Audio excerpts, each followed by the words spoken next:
As a psychologist, who is the most disturbing individual you have ever met? While in college, I did an internship at the State Penn College. In addition to being a mental health technician at the state psych hospital, I was also a resident assistant for the college. I assisted students with housing issues, enforced code of conduct, etc. One evening, I was pulling duty in the male dormitory when one of my friends showed up at the office store wearing nothing but a towel. We will call him Robert.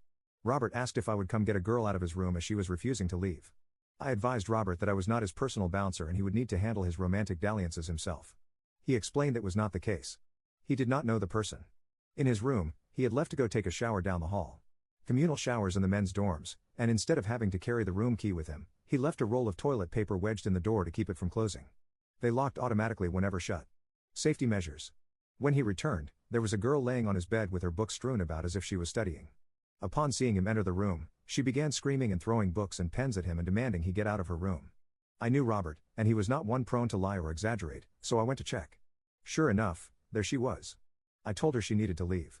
She protested, stating that she was in her room. I advised that considering it was a male dormitory, I doubted her claim. I helped her pack up her stuff, walked her up to the second floor, which had the main entrance to the door, walked her outside, and sent her on her way. I advised Robert that I needed him to sign an incident report. He followed me back to the office, still wearing his towel, waited while I filled out the report, signed it, and left. He was not gone 10 minutes before returning, still in the towel. Apparently, when we walked the girl out, we forgot to close the door completely behind us, and she double-backed on us. Came through the back door and resumed her study position. This time, I meant I was going to be prepared. I locked every door leading in or out of the dormitory and left a sticky note on the door advising there was a security risk and not to let any unknown or unaccompanied females into the dormitory. Next, I called campus security and advised them to be waiting at the front door to escort this individual away from the building. Then Robert and I went back to his room. Once again, I helped her pack her things and escorted her out the front door. Campus security had not yet arrived, so this girl tried every door like before, but all of them were locked. She then went window to window on the ground floor, knocking to see if anyone would open the door for her. Finally, campus security arrived and captured her.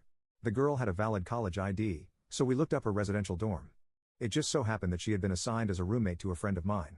I called my friend to inquire about the girl. My friend said that she had only met the girl one time, and that was the first day of fall semester. The girl mumbled something, grabbed her enormous book bag, left the room, and had not been back. We were currently in November. Not knowing what else to do, campus security delivered her back to her assigned dormitory. Walked her to her assigned room and emphasized over and over how this was her room and she had better not be found in the men's dormitory again. The girl would argue, then become silent, argue, then become silent. I thought that would be the end of the story. No. The next morning, I was awakened by the phone. It was the dean of students asking me if I was there on duty last night. I was advised that I was.